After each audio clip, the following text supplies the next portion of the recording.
'Twas the night before Squigmas, and all through the house not a creature was stirring because they'd all been murdered by a Drukhari.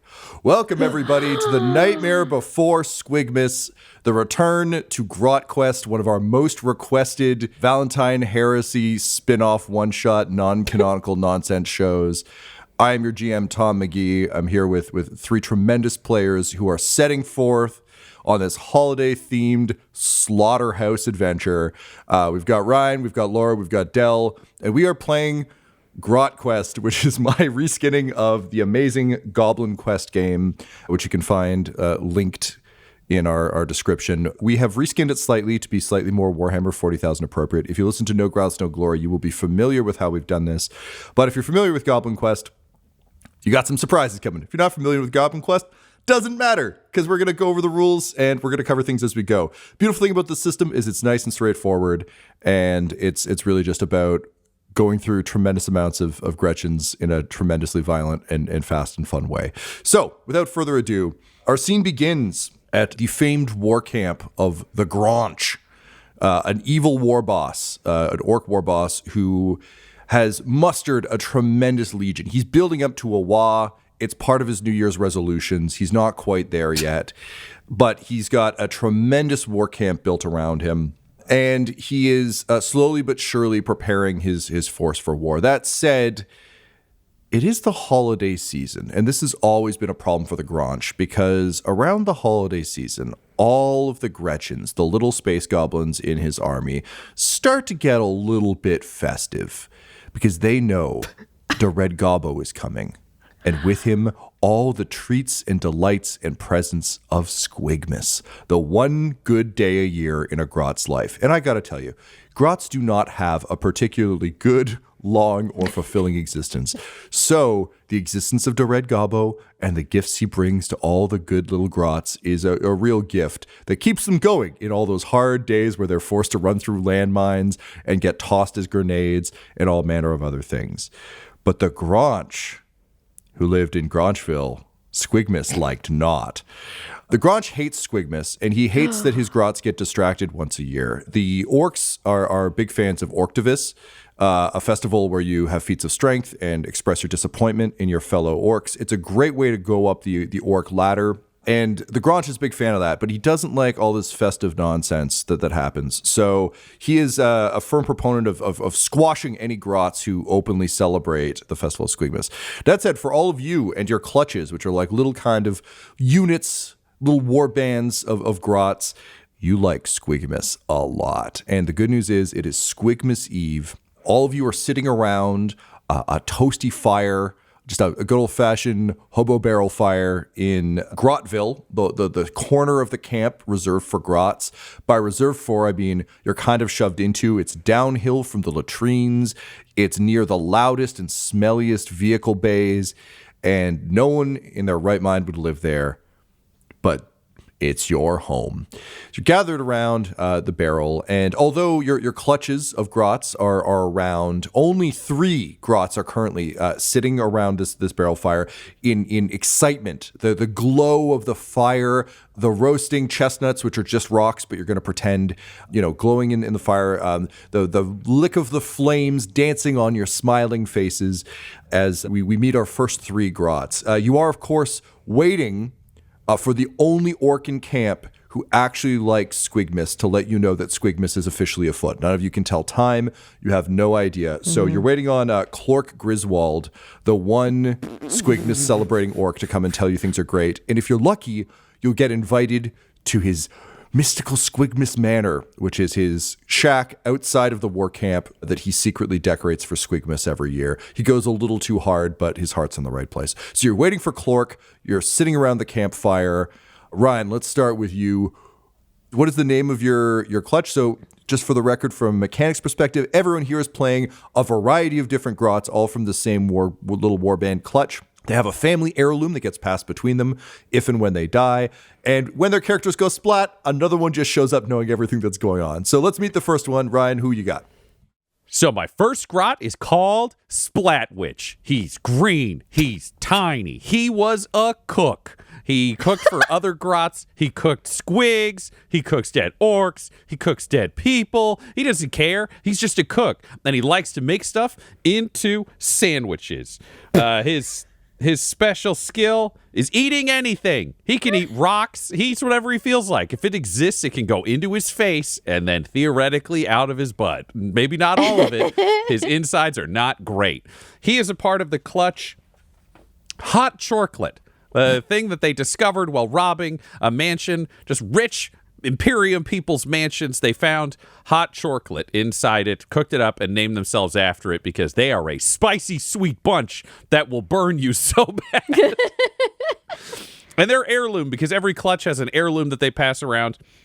It's a fancy lady's dress covered in ruffles that they stole from this mansion and take turns wearing. So this tiny 2.5-foot tall grot is wearing a full-sized woman's dress in the Victorian era style. It's red and green stripes. It has big white ruffles at all the sleeves, and he's sitting around this fire with his friends.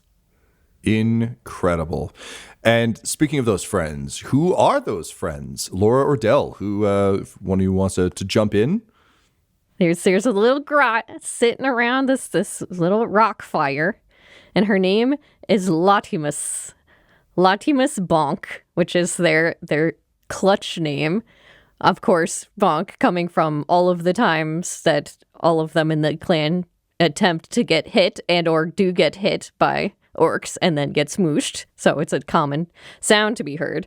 And especially for Latimus, because although she is supposed to be an ammo grunt, taking ammo and moving it from place to place, all Latimus cares about is Squigmas.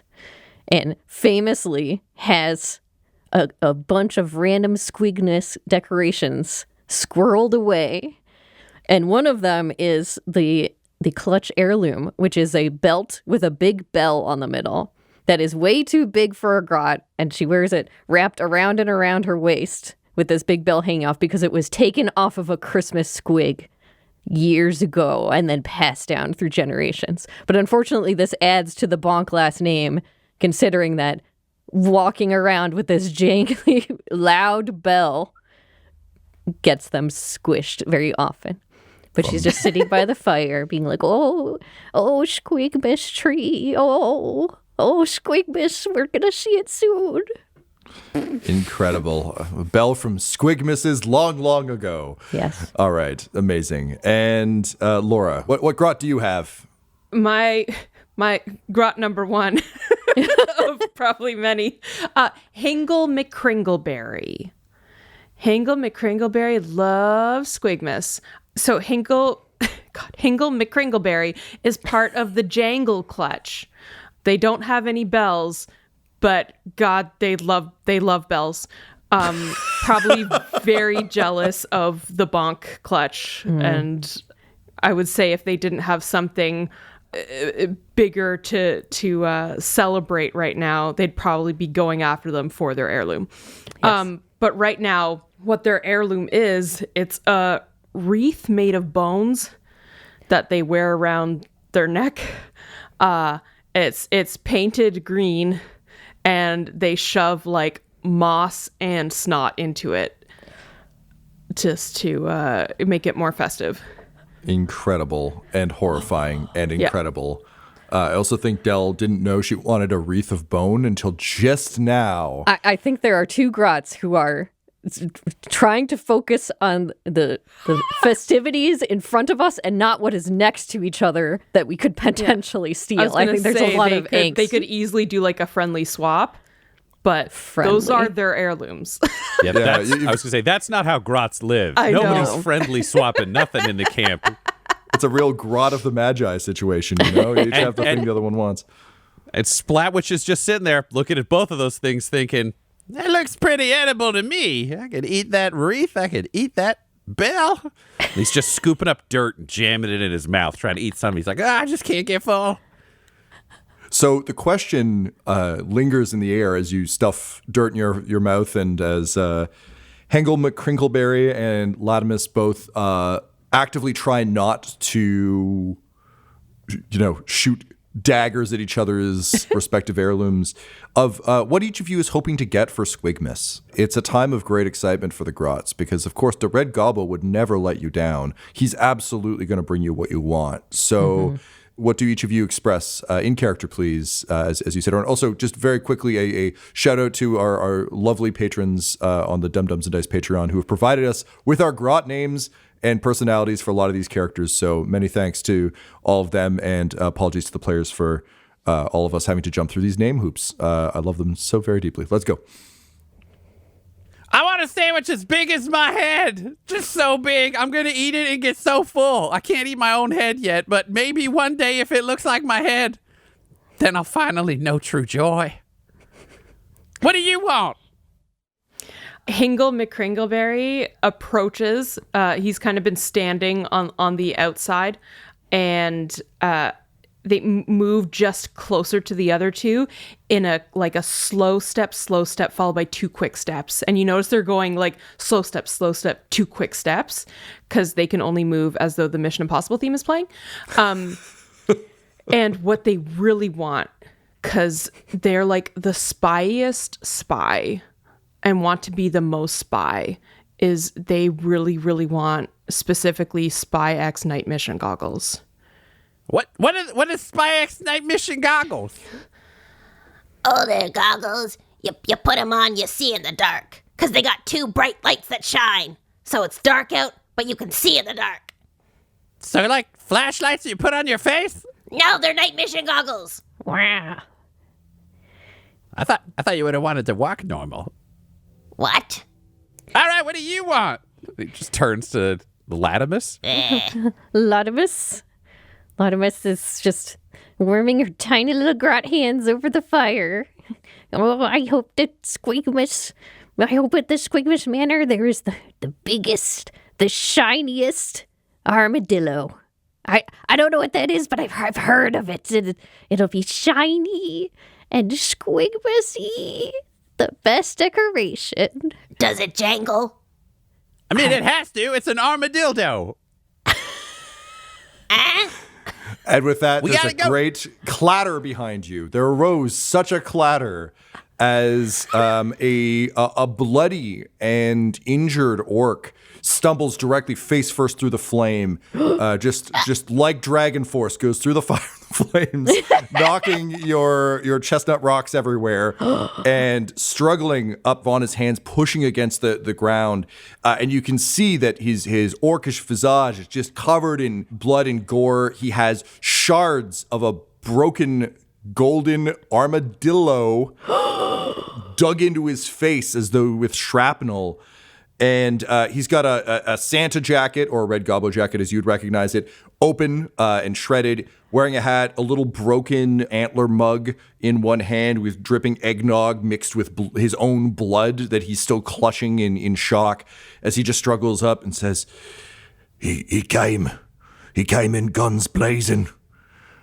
I awoke hearing footsteps on the roof.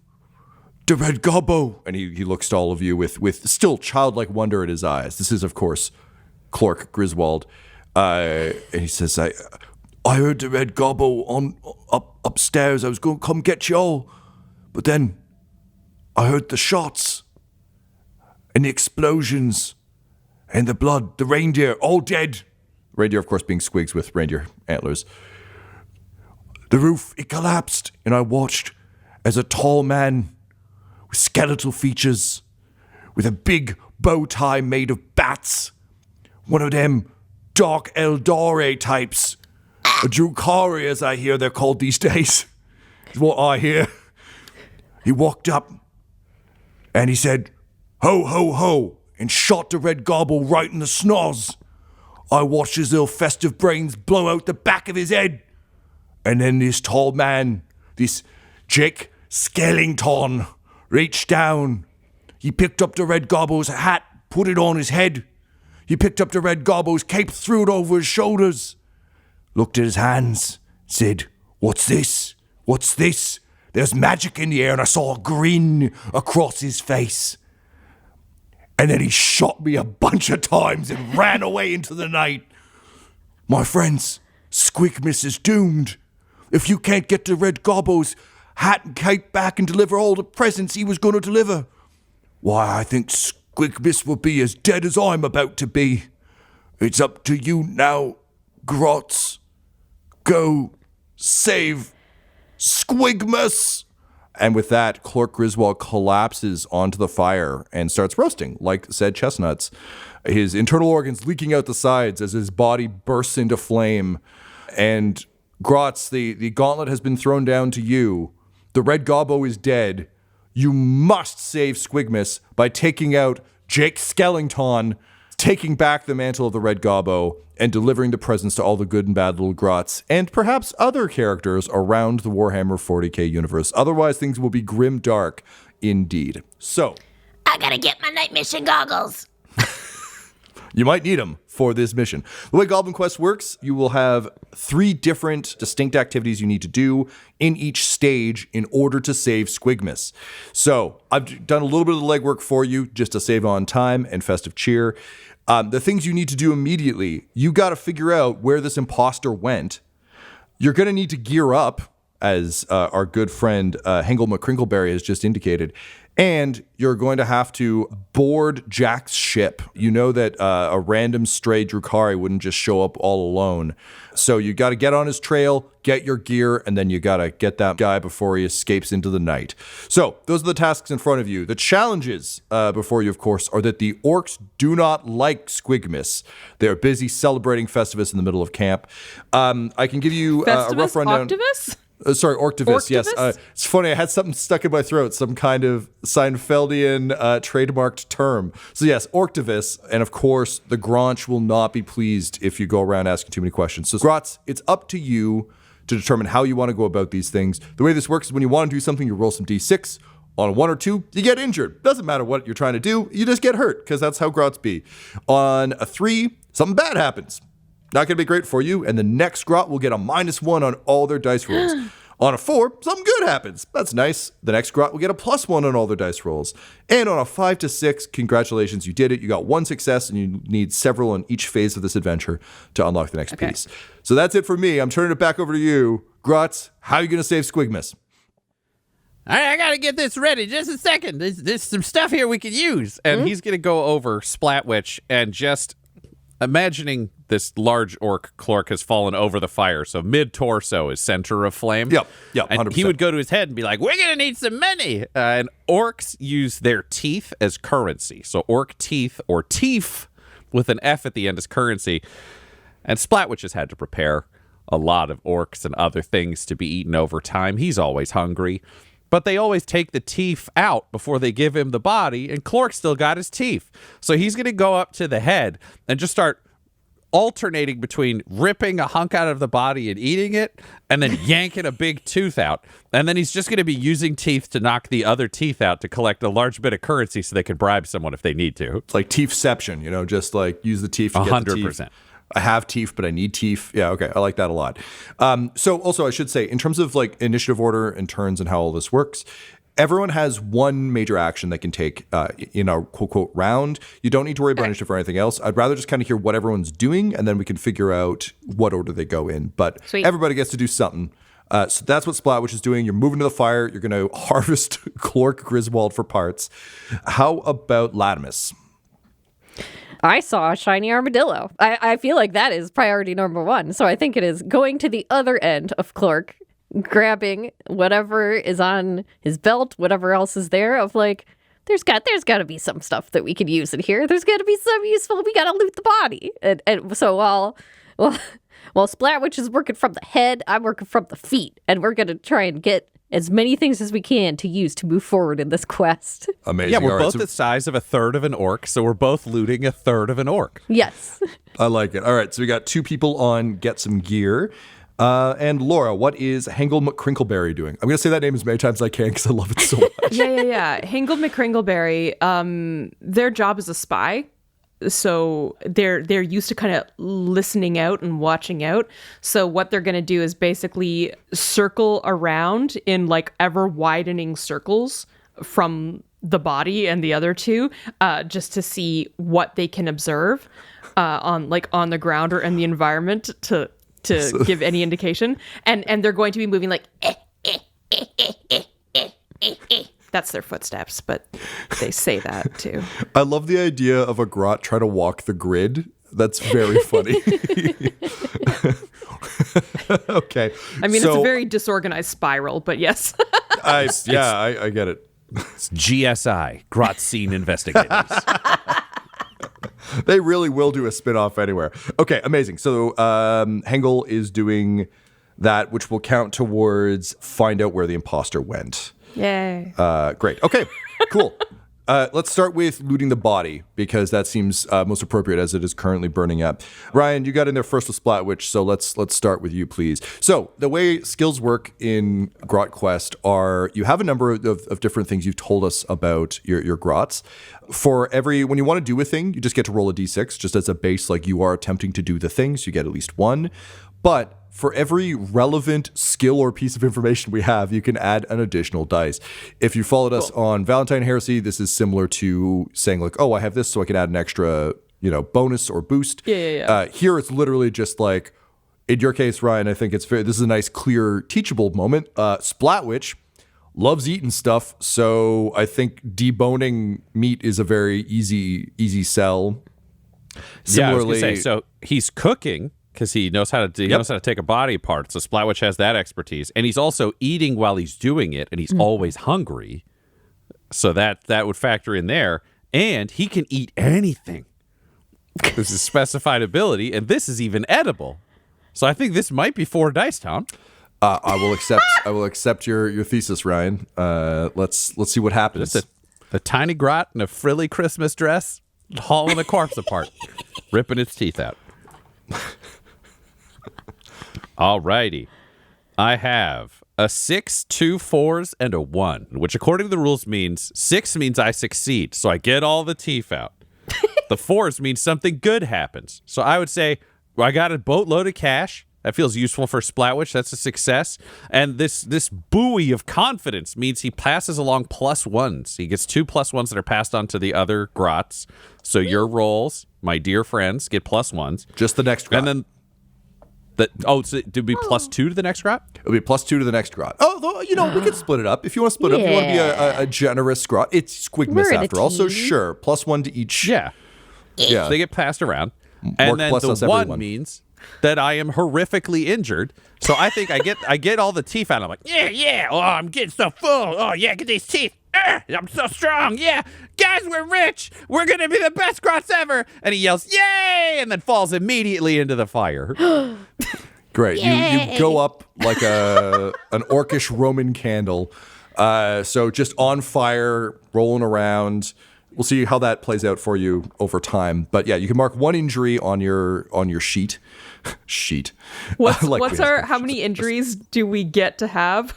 Every grot takes 2 injuries before they die. And when they die, 2 injuries then die, 2 injuries, then 1 more injury kills the them? next time you're injured, you're done. Oh, God.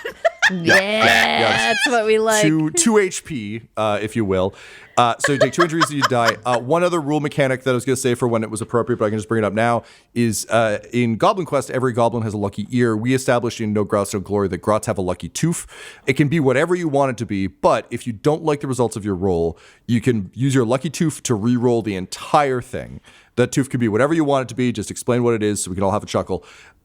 That said, this isn't a Dungeons & Dragons, you have advantage, you get to pick the best one. This is a re-roll the whole handful, and you're stuck with whatever you got. So keep that in mind for future, but on a roll like this, I don't think you need that at all.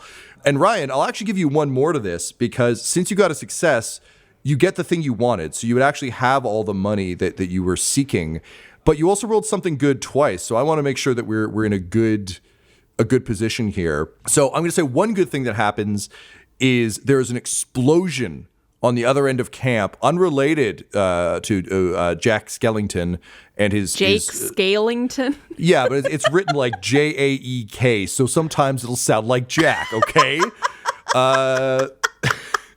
Jake Skellington. There's a lot of H's in it for legal reasons. So there's an explosion unrelated. You see a burst of fire over in kind of the ammo depot.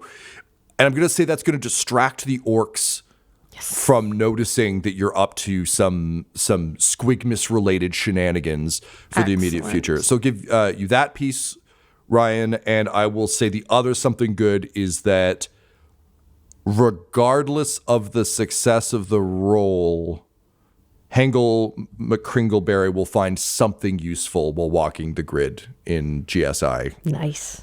Yay! That work for you, Ryan? That works great for me. So Splatwitch will roll out of the fire, heavily burned and scarred, and go, I can't die. I'm rich and I had food. Amazing. Latimus, you're the closest. Do you do anything to help? Hengel's doing their thing. Yeah. Latimus is busy on this end. I was like, Fair that enough. might as well be forever far away. That's the fire on the other side. That's a whole orc away from me. It's good, yes. Measure in orcs. That's a smart way to go. Okay, Latimus, what does your dice pool look like?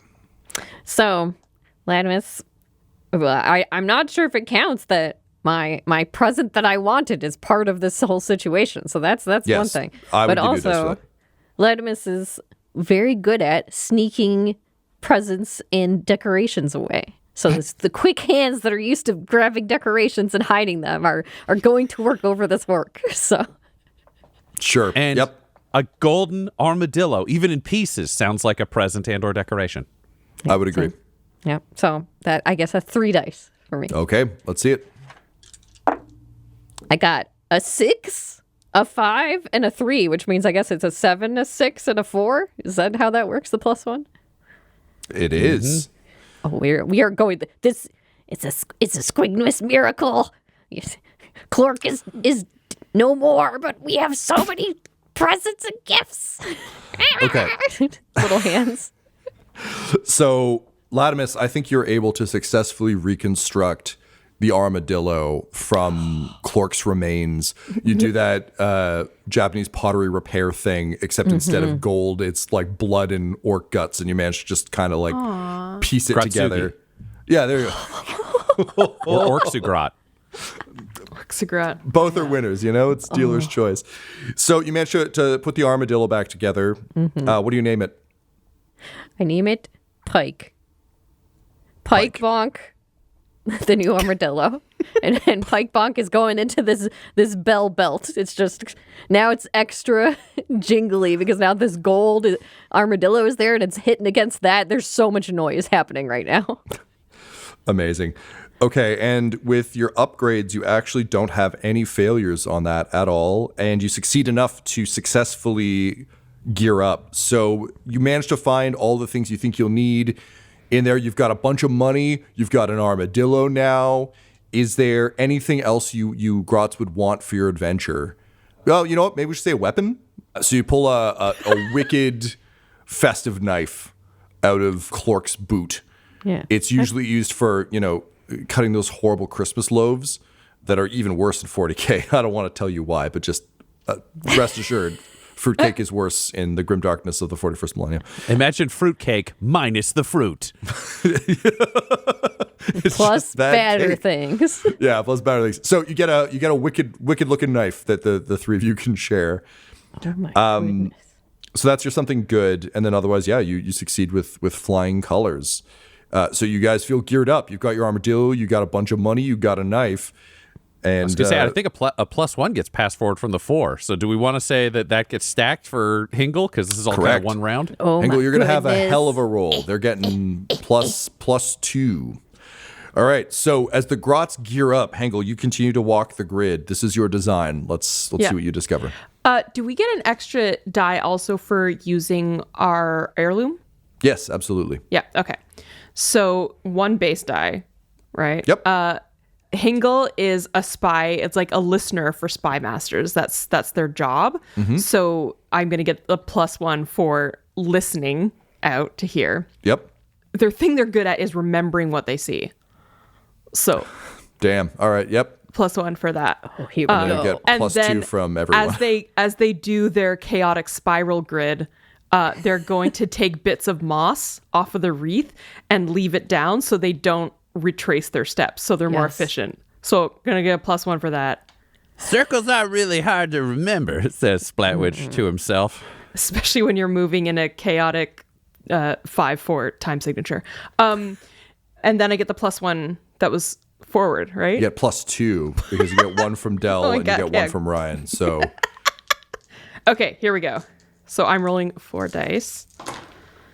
And so that's a 5, 2 4s, which all become 6, and a 1, which becomes a 3.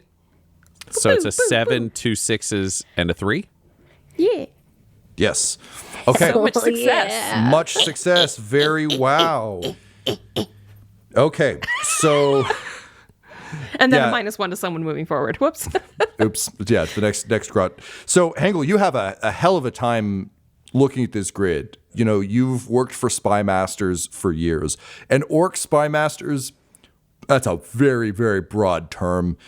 But weirdly, that amount of chaos has equipped you well for, I think, just, you know, ascertaining things from things that weren't there. Also, all orcs being incredibly powerful psychers, maybe, just maybe, you're drawing on some of that Squig Miss spirit and just discovering things that aren't really there but somehow make sense. So looking around, there's like nothing in the actual grot camp to suggest where Jake Scallington would have gone. Yeah. But you managed to kind of piece together a rough plan, which if you were, you know, perhaps thinking of it outside of all this, there's only one place that a ship could comfortably dock, and that would be the airstrip. It's across camp, and if you were coming in, you'd have to disable the other airships to make sure that you couldn't be followed. You'd probably dock there and then sneak your way around to Clork Griswold's house. So that's where you guys got to go if you want to catch this imposter when they take to the skies. You got to get aboard that ship.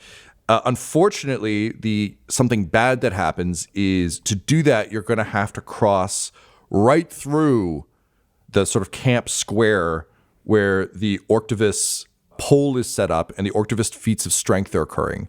So for you grots to get on the trail of Jake, you're going to have to sneak your way or fight your way or somehow make your way through this massive festive mosh pit situation that's going on. But you confidently know exactly where everyone needs to go. So, Hangel, I'm curious what you turn around and tell these grots to kind of rally them to where you're going. All right. Splatwitch. What's up? Latimus. Yeah. Oh, that's such a great belt now. All right. That Jake. They're at the landing strip. Oh. Okay, well, we better go get him. Yeah, but we're not going around. We gotta get there quick. Okay. We gotta go Where do we through Orktivist. Oh, nuts. Sneaky I like. want to do that. No, What do we- be a spy. Channel your spy. I'm a cook. Squig Miss. You're gonna spy. die. Let's go. A quick question, Tom. Was there a bonus discovery that was supposed to be from my good thing for our dear friend? That was whatever? despite the roll, you were going to get something, but instead Laura rolled so well that you just beat that phase of the investigation. Didn't have to go to Clork Griswold's house. Didn't have to talk to anyone like I'd originally thought you might have to. You're just like, you get a video game style, Hangel's looking around, and then suddenly everything goes gray, and there's just like an Assassin's Creed glowing path to the ship. So Well, take that, Clark. And he kicks Clark in the head. And he's like, who's the boss now? And he kicks him in the head again. And he's like, I'm the boss now. And he kicks him in the head again. Jangle. And Splatwitch, you feel your teeth grow 3 times that day, 3 sizes, because as we know, grots who get big turn into orcs, and also because it's festive, things have to grow 3 sizes that day. So your teeth begin to grow. It's so strong. What? After a few moments, you're able to work your jaw out, and the words come clearly. But yes, you're the boss now.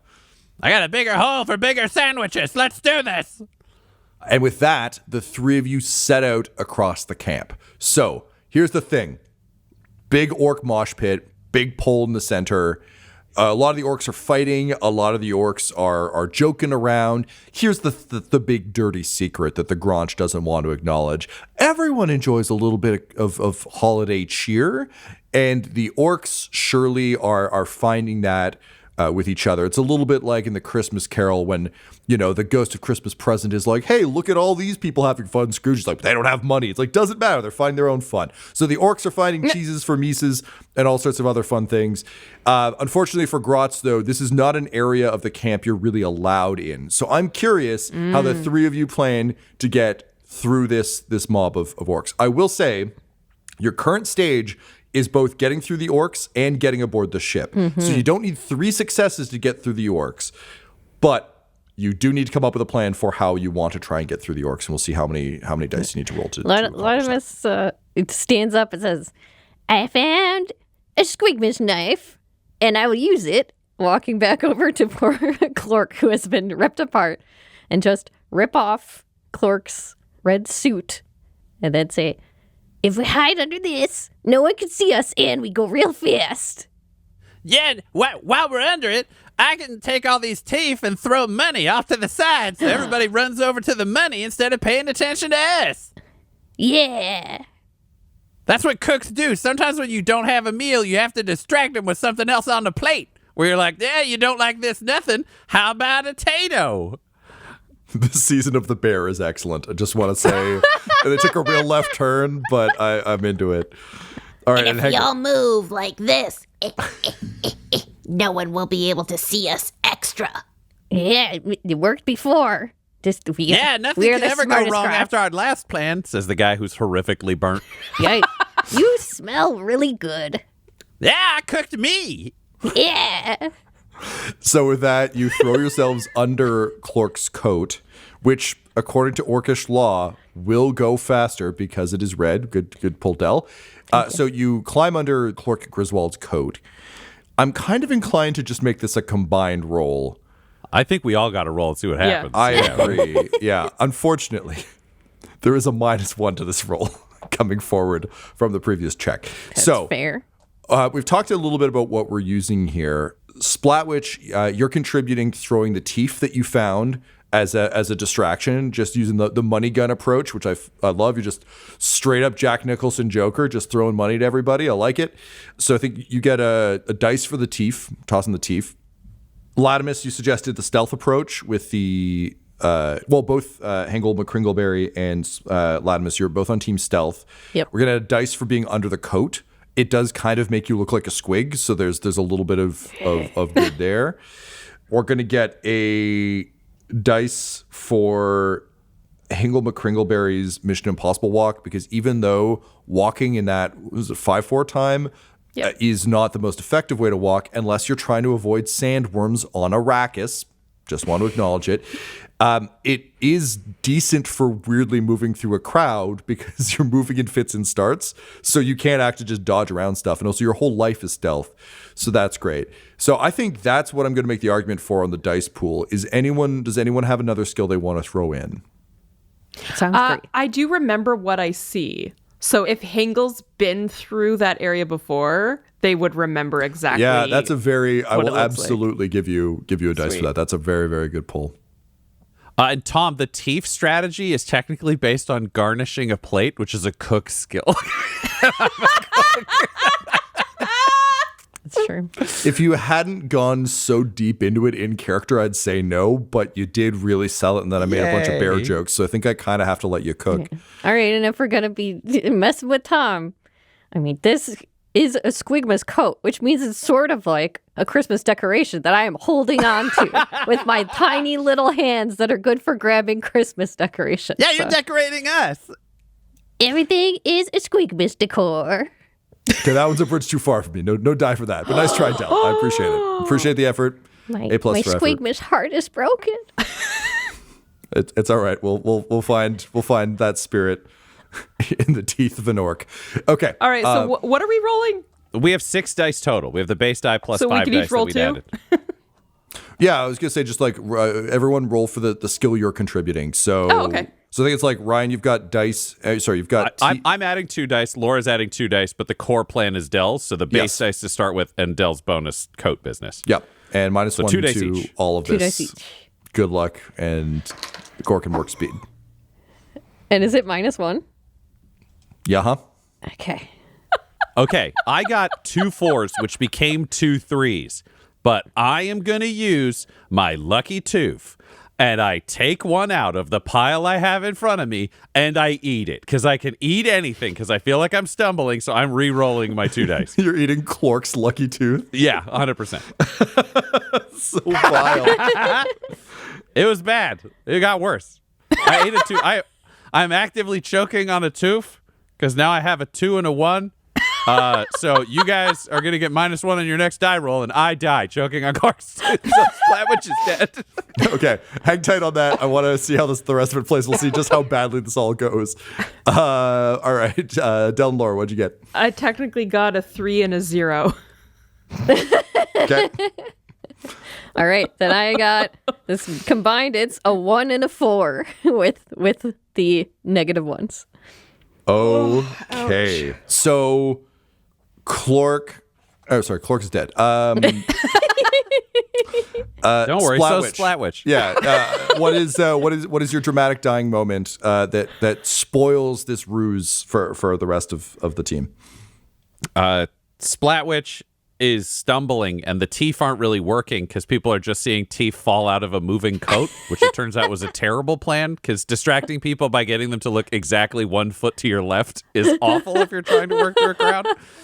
And he's like, oh no, I gotta eat my way to glory. I can save this because I am the money. And then he eats the tooth, and he's like, oh, oh, oh,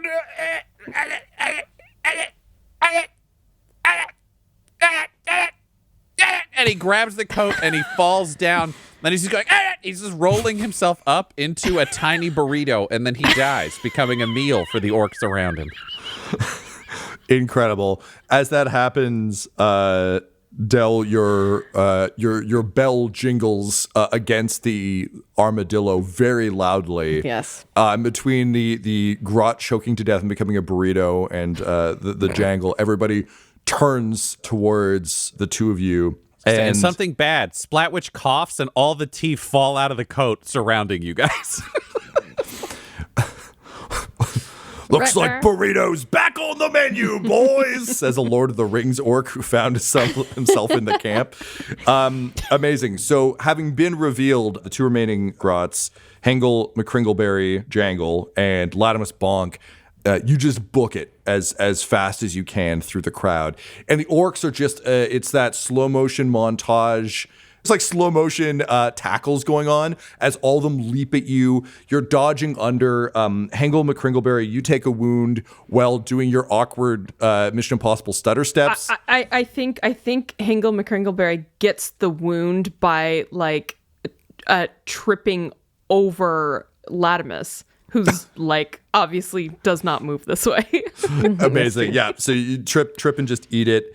And Latimus, you take a wound. How do you get wounded running through this crowd? I assume you're swinging your Squig Miss knife left and right. Oh, yeah. Then I think it's just that Hingle McCringle trips on Latimus, and then Latimus trips on Hingle McCringle, and then the knife is out, and they are both just rolling, and there is just a rolling knifing happening between the two of them on accident.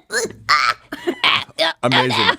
And the two of you are ejected out the other side of the crowd as the crowd just descends on the teeth. And, they're tearing at the coat burrito. They're tearing at teeth. The two of you roll free. Teeth flying in the air, blood and guts. But along the crowd, almost crowd surfing, is the tattered dress just gets bounced along before being ejected out behind you. And a small green hand reaches up and grabs it out of the air. Ryan, who is the next member of Clutch Hot Chocolate that we meet? Yeah, it's not just the hand. You see a full grot leap from the ground, arms extended, and land in the dress as there's like a shing of, an anime thing as he appears. And you see the notorious Fragtooth, who is a grot bomb pilot who compulsively needs to be near explosives because he has a grenade in his mouth. And he lands. He loves explosions. And for Squig Miss, he wants explosions. And he's got a grenade in his mouth. He's just like...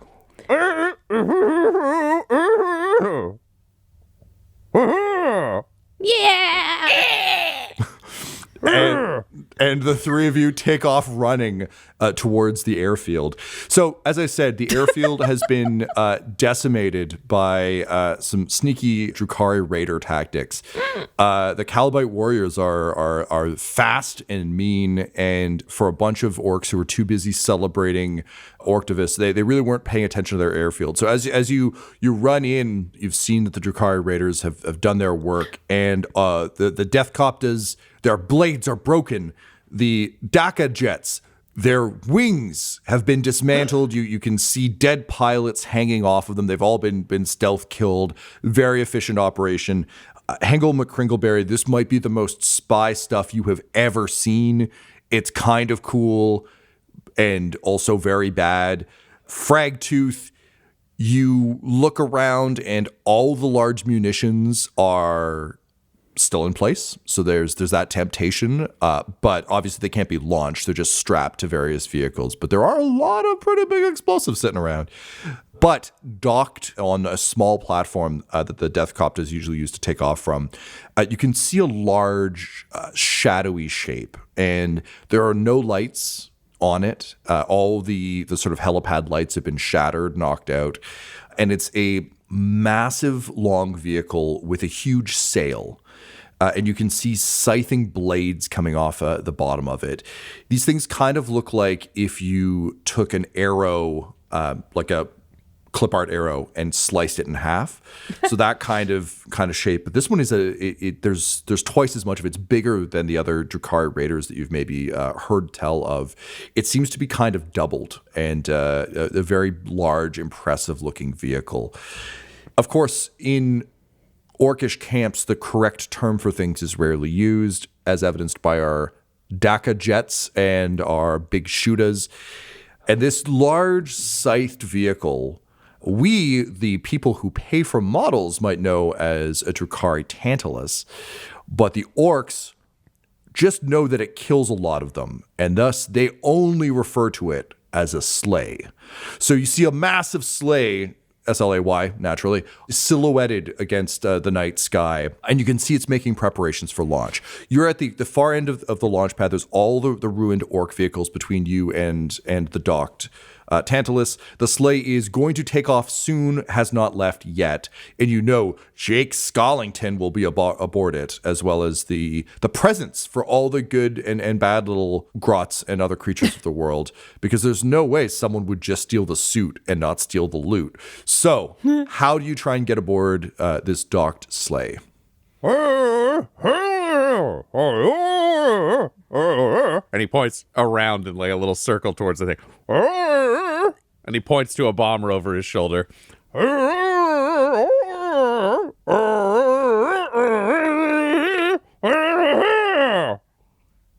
It's a great idea.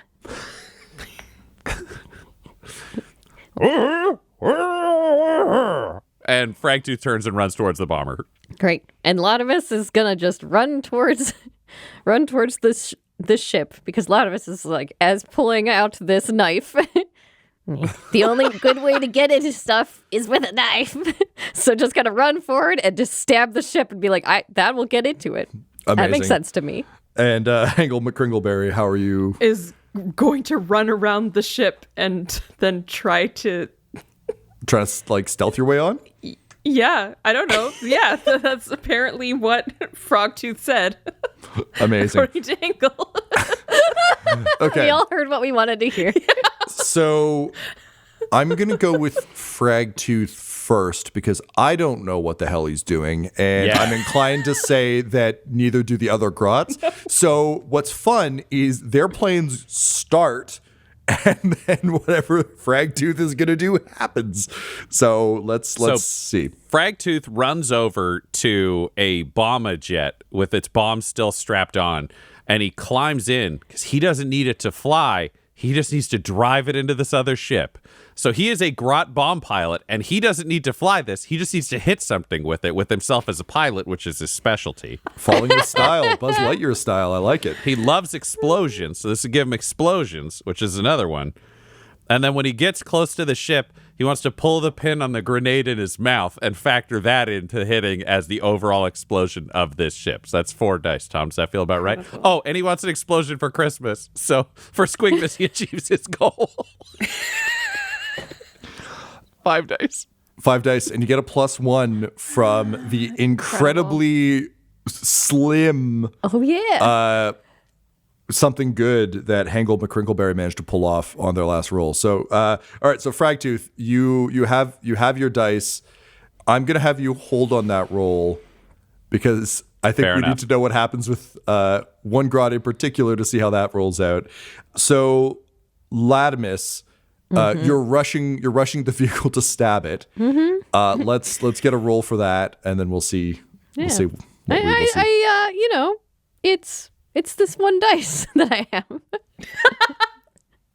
Because I don't really think anything else has to do with Squigmas aside from just we're trying to save it, but this knife seems to work well. I will give you +1 for the knife. It's something that you found and accomplished. So you get 1 for the knife. All right. And the +1 is going to Ryan, as we already established. Yes. But good luck. What happens on this? Gore can work speed. It's a 5 and a 4. Hey. 5 and a 4. I knew this would work. All right. Maybe presents will come out when I stab it. Yeah, you can open presents with knives. It's cool.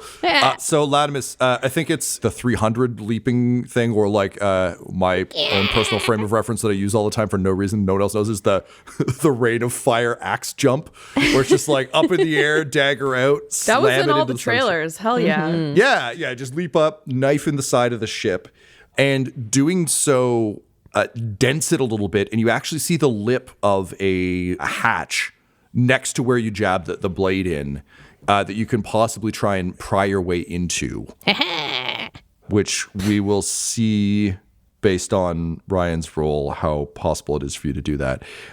Cool. Okay, Hangle, I'm not forgetting about you. I just want to address the exploding elephant in the room first.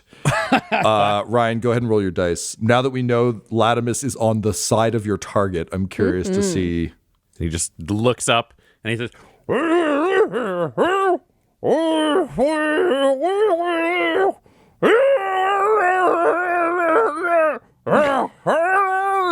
and he just hammers the ship forwards. I believe that you intended words from that, but I have no idea what they were. I think it was, by the gods of Gork and Mork, I swear to you, Jake Skellington, you will not survive this night, or some version of that, but yelled through a grenade. I have She's the most articulate grot in the party. We'll just never know. 100%. I have 4 5s and a 4. Whoa! But I am going to acknowledge, by this plan, Tom, this boy cannot survive. No. So he rides that ship forwards at full speed, reaching down and stripping off the dress and hucking it out a window because he doesn't want the heirloom to go with him. And Fragtooth is getting his own Christmas gift as he pulls the pin on the grenade in his mouth as he's about to hit. Amazing. I'm going to say that something good is, Latimus, you look over your shoulder, see this coming, and are able to like crack open that panel and sneak in. What do you say as you disappear inside the ship? We're gonna find the presents together. Great. So you hop inside. And now, Hingleby Kringleberry, it's important for me to know how your roll goes. So you're sneaking around, so that's good spy stuff. Yeah. What else do you want to make a case for? That's it, man. Hell yeah. I mean, they're obviously moving it. But I mean, that's just kind of what they do. That's not really an extra skill. It's just 2 dice. All right, go for it. Oh, that's a 5 and a 2. All right. Well, you can get a +1 from the 4 that we just had. Yay. So Six and a Explosions 3. are very distracting. They help you get True. ignored. yeah. So with the 6, you're able to find probably the same matching hatch on the back. Yeah. and crawl inside. We'll deal with the something bad soon. There will be a -1 going forward, but outside the sleigh, as the Cabalite warriors on board the deck are making preparations, they're also dealing with all the presents they have to sort through now. Of course, the Red Gobbo has a warp-infused bag that allows all number of presents to be drawn. So there's just kind of like festive nonsense all over the deck that they're kind of dealing with as they pull up the ropes and get ready. And then one of them just points off the edge and yells to their leader, the Pumpkin King, "Jack, what's that?" And, red coat flapping out behind him, the tall, skeletal Drukhari warrior, Jake Skellington, turns, flips the hat, which is admittedly getting in his face a lot. He's used to having one of those big spiky helmets, so this is a lot. Flips a hat out of his way and just says, "Oh, that? That, my friends, is imminent death. Good luck." And with a tap of his nose, he shoots down through the floor into the below decks as our dear sweet friend Fragtooth, in full Mad Max glory, gets the best Squig Miss present ever. A massive, flaming, fiery, explosive death as the bomber crashes into the side of the sleigh, knocking it from its moorings and blowing a hole in the side as the ship unmoors, its engines kicking into full gear, and in a blazing half-fall, half-launch procedure, it begins to struggle its way away from the orkish camp and up into the night sky, not being fully aware of just how many grots have snuck aboard. It is going to be a violent night, after all. Our Nightmare Before Squigmas Goblin Quest adventure features GM Tom McGee, along with players Ryan LaPlante, Laura Hamstra, and Del Borovic. This episode was edited and mixed by Laura Hamstra, and the One Shots logo was created by Decapitated Markers at Decapitated Marker, that's MRKR, on X. This show's theme music is Gothic Trip with Thunder Horse by Damiano Baldoni, and our ad breaks use the tracks No Control and Chiefs by Jazzar, JAHZZAR, all available at freemusicarchive.org. For all things Dum-Dums and Dice, including merchandise and how to join our Patreon, you can visit dumdumdice.com or find us on social media at dumdumdice. That's DUMBDICE. I'm DJ One Shot 2.0. Thank you for listening, and don't forget to smash that subscribe button and show your love to One Shots. Blah, blah, blah, blah.